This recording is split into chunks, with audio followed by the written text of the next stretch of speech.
आप देख रहे हैं नो योर कंपनी और अब हमारे साथ जुड़ रहे हैं एंजल ब्रोकिंग के वैभव अग्रवाल। वैभव, स्वागत है आपका। सबसे पहले आपका व्यू लेना चाहूंगी, ये जो मार्जिनल कॉस्ट पर अब कैलकुलेशन होना है बेस रेट का, उस पर बैंकिंग सेक्टर पर क्या असर पड़ेगा? एक्चुअली अभी तक deposit rates around 125 basis points कम हुए हैं, जबकि लेंडिंग रेट खाली 60-70 बेसिस पॉइंट कम हुए हैं। तो एक ये वरी है कि अगर शायद बैंक्स मार्जिनल कॉस्ट फॉर्मूला पर जाते हैं तो शायद उन्हें जिस दिन से वो चालू करेंगे उस दिन से भी शायद उन्हें इमीडिएटली थोड़े बेस रेट अपने कम करने पड़ सकते हैं। और इस वजह से एक अनसर्टेनिटी जरूर बनी रहेगी जब तक ये एक्चुअल में इम्प्लीमेंटेशन नहीं होता और ये नहीं पता चलता है कि बैंक्स को अपने बेस रेट फाइनली कितने कम करने पड़ेंगे। हमारा डेफिनेटली ओवरऑल ये मानना है कि अल्टीमेटली मार्जिन बैंकिंग सिस्टम में कंपटीशन और डिमांड पे डिपेंड करते हैं, ना कि कोई फॉर्मूला पे। परंतु नियर टर्म में थोड़ी अनसर्टेनिटी जरूर रहेगी इस फॉर्मूला की वजह से। ओके, आपका व्यू क्रेडिट पॉलिसी पर भी, आपने क्या इन्फ्लुएंस निकाला? क्या लगता है आरबीआई दोबारा से इस वित्त वर्ष में एक बार रेट कट लेगा या फिर अब नेक्स्ट रेट कट अगले वित्त वर्ष में ही आने वाला है? एक्चुअली ओवरऑल हमारा ऐसा मानना है कि जो इकोनॉमी में इंटरेस्ट रेट्स का बायस अब भी डाउनवर्ड भी है।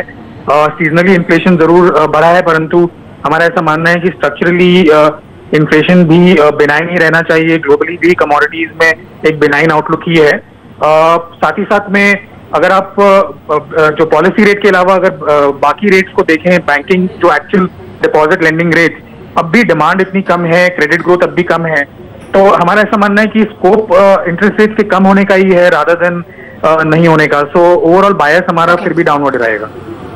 ओके वैभव, आखिरी सवाल यूको बैंक पर। मैनेजमेंट कह रहा है कि वो अब कोशिश कर रहे हैं कि लोन देने की जो उनका ग्रोथ है वो थोड़ी बढ़े, साथ ही जो बुरे कर्ज है जहां पर उनको नुकसान हो रहा है उसको उनको लगता है कि अब वो लेवल हाई लेवल पर है, इसके ऊपर नहीं जाने वाला, नीचे आने वाला है।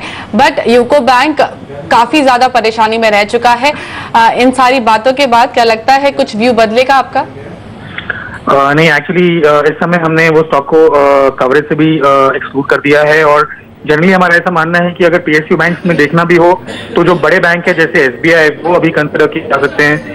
ज्यादातर छोटे पीएसयू बैंक्स में हमारा व्यू अब भी कॉशियस ही है। ओके वैभव, बहुत बहुत धन्यवाद समय निकालने के लिए। तो वैभव अब भी कॉशियस, आई थिंक अगर यूको बैंक जैसे छोटे बैंक्स नंबर्स वाकई दिखाएं तभी लोगों का, एनालिस्ट का मन कुछ बदलेगा। अभी ज्यादा भरोसा बड़े पीएसयू बैंक्स पर। लेकिन इसी के साथ हम लेते हैं आपसे इजाजत। आप बने रहिए सीएनबीसी आवाज के साथ, क्योंकि आगे ट्रेडर्स की परेशानी दूर करने के लिए लेकर आ रहे हैं ट्रेडर्स हॉटलाइन।